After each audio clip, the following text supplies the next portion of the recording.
Our channel does not promote any violent, harmful, or illegal activities. 50,000 টাকা ছাড়িয়ে দিচ্ছি, 50,000 শূন্য পদ আমাদের দাবি করছি। 2022 স্টেট উত্তীর্ণরা মঙ্গলবার আইএসএফ বিধায়ক নওশাদ সিদ্দিকীর কাছে একটি স্মারকলিপি জমা দেন। তাদের দাবি, রাজ্যে ন্যূনতম 50,000 শূন্য পদে যাতে দ্রুত প্রাইমারি নিয়োগ হয়। চাকরি প্রার্থীদের দীর্ঘদিনের লড়াইকে সম্মান জানিয়ে নওশাদ তাদের দাবি নিয়ে বিধানসভায় সোচ্চার হওয়ার আশ্বাসও দিয়েছেন। দেখুন কি জ্বালাচ্ছে আমি পরে বলবো, তার আগে আমি আমার ভিডিওর মাধ্যমে সাধারণ মানুষ যারা দেখবেন তাদের কাছেও বার্তা দিচ্ছি। এদের শুধু একা সমস্যা নয়, আপনার বাড়ির ছেলেটারও সমস্যা।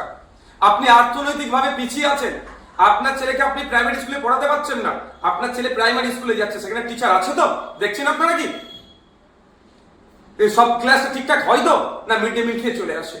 2022 সাল, তার আগে 2017 লাস্ট টেট হয়েছিল, মানে তার নোটিফিকেশন হয়েছিল, 21-এ তারা টেট হয়েছিল, আর 2022 এই সময়ের মধ্যে প্রায় পশ্চিমবাংলায় প্রাইমারি স্কুলে প্রায় 1.5 লক্ষ শূন্যপদ তৈরি হয়ে গিয়েছে।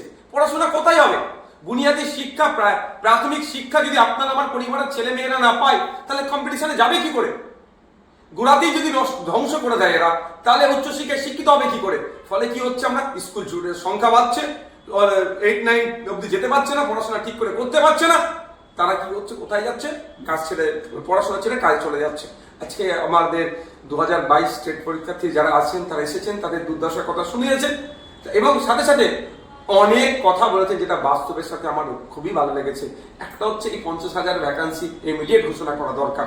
আমি এর সপক্ষে, কারণ 1.5 লক্ষ মতো প্রায় শূন্য পদ আছে সমস্ত প্রাইমারি স্কুলগুলোতে। সেখানে 50,000 দিয়ে কিছুটা হলো যে ছেলেগুলো আপনার রাইট টু এডুকেশনের যে অধিকার থেকে বঞ্চিত হচ্ছে, কিছুটা হলো সুরাহা করা যায়। 1 নম্বর কথা, তাহলে 50,000 পরিবার বাঁচবে। এই 50,000 পরিবার বাঁচলে আরো 1 লক্ষ পরিবার উপকৃত হবে এদের দ্বারাই। তাহলে 1.5 লক্ষ পরিবার মানে প্রায় আপনার প্রায় 8 থেকে 10 লক্ষ মানুষ এই নিয়োগের ফলে উপকৃত হবে। প্রত্যক্ষ পরোক্ষ একটা দিক, অর্থনৈতিকভাবে উপকৃত হবে। দ্বিতীয় দিক হচ্ছে, এই 50,000 নিয়োগ করলে প্রাইমারি শিক্ষা ব্যবস্থা কিছুটা হলো যে ধ্বংসের দিকে যাচ্ছিল, এই টিচাররা কিছুটা হলো আটকাতে পারবে।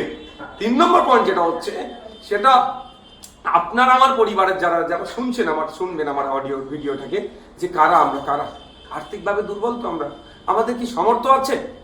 আমরা পশ্চিমবাংলায় 50% মানুষ সরাসরি কৃষিকাজের সাথে যুক্ত, আর ওই 50% মানুষের মাসিক গড় ইনকাম বিলো 8,000। তা তারা কি পারবে তাদের ছেলে মেয়েদেরকে প্রাইভেট স্কুলে পড়াতে? সরকারি স্কুলে পড়ানোর ব্যবস্থা করছে প্রাথমিক শিক্ষার জন্য, সেখানে তারা অর্থের অভাবে প্রাইমারি স্কুলে দিচ্ছে, কিন্তু সেখানে টিচার নাই। ফলে তাদের ছেলেদের ভবিষ্যৎ ধ্বংস হচ্ছে। এই নিয়োগ হলে তাদের ছেলেদের যেমন ভবিষ্যৎগুলো ঠিকঠাকভাবে এগোবে, প্রাইমারি শিক্ষাটা ঠিকঠাকভাবে। দ্বিতীয়ত, প্রায় 10 লক্ষ মানুষ পশ্চিমবাংলায় অর্থনৈতিকভাবে স্বাবলম্বী হবে। তাই এদের দাবির সাথে আমি সহমত। আমি বিধানসভা সেশন আসছে, সেখানে আশা করছি তার আগে এটা হয়ে যাবে। তাহলে সেখানে অবশ্যই চর্চা করব। আর কোথাও চর্চা করলে যাতে সরকার দ্রুততার সাথে এই 50,000 ভ্যাকান্সি দিয়ে এদেরকে নিয়োগ দেয়, তার ব্যবস্থা করব। ঠিক আছে।